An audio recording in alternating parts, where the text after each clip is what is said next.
Nous sommes tous, frères et sœurs, considérés comme des sacrificateurs. Ne vous attendez pas à ce que les autres le soient pour vous. Il n'y a pas de classe d'intermédiaire parmi nous. Vous devez servir Dieu directement.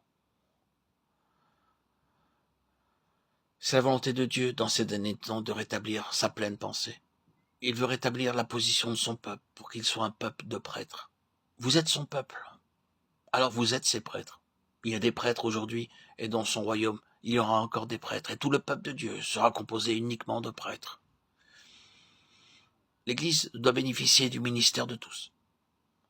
Si Dieu use de sa grâce envers nous, tous les frères et les sœurs travailleront ensemble dans le service de Dieu. Puis il y aura de frères et de sœurs qui serviront Dieu et plus fort sera le témoignage de l'Église. Sans un tel service, nous faiblirons. Nombreux sont ceux qui parmi le peuple de Dieu n'ont pas servi comme des prêtres. Au 1er siècle, à l'époque des apôtres, chaque croyant servait Dieu. Au 4e siècle, beaucoup pouvaient dire « Nous sommes le peuple de Dieu, mais nous continuerons à demeurer dans le monde. Nous apporterons seulement de l'argent, que ceux qui sont spirituels s'occupent du service spirituel. » Alors l'Église s'est trouvée dans le même état qu'Israël, après l'adoration du veau d'or. Beaucoup parmi le peuple ne servaient plus comme des prêtres. C'est une chose glorieuse de servir Dieu. C'est glorieux lorsque Dieu accepte que nous le servions, voyant combien nous sommes faibles et misérables. À l'époque de l'Ancien Testament, ceux qui avaient une tare ou un handicap physique ne pouvaient pas servir Dieu. Mais maintenant, aussi vils que nous puissions être, Dieu nous appelle à son service. C'est pourquoi, même si nous sommes perclus des 2 pieds, allons vers Dieu pour le servir. En réalité, être sacrificateur de Dieu, cela signifie que nous sommes près de lui, avec un libre accès direct, sans passer par un quelconque intermédiaire. Nous sommes tous le peuple de Dieu, des prêtres. Le royaume de Dieu, le royaume de prêtres viendra si nous le servons tous.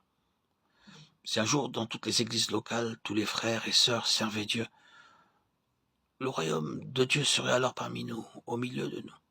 Le royaume de sacrificateurs. C'est une chose glorieuse en vérité, que cette pensée nous anime pour tout lui sacrifier et pour lui être ainsi fidèle. La base de la sacrificature, c'est d'avoir été accepté par Dieu. Dans l'ancienne alliance, la base de la sacrificature, c'était que Dieu leur avait demandé de s'approcher de lui sans crainte de mourir. C'est une grande chose. Les pains de proposition étaient uniquement partagés par les sacrificateurs. Seuls les sacrificateurs pouvaient entrer dans le sanctuaire pour y apporter les offrandes. Tout étranger encourait la mort. Ainsi, la base de la sacrificature, c'est d'avoir été accepté. Dieu nous dit aujourd'hui, viens, irons-nous vers lui? C'est par grâce que Dieu nous accepte à son service.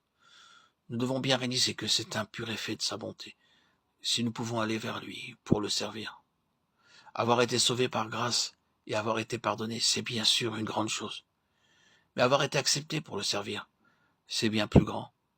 Dans l'Église aujourd'hui, tous ceux qui ont été sauvés peuvent servir Dieu. Le principe de n'accepter aucun intermédiaire dans la chrétienté, partout où une classe d'intermédiaires a été instaurée, il y a eu une séparation entre les prêtres et le peuple de Dieu. C'est mon plus cher désir qu'il n'y ait parmi nous aucun intermédiaire. Que le Seigneur nous garde et nous préserve de tomber, comme ce fut le cas pour les Israélites.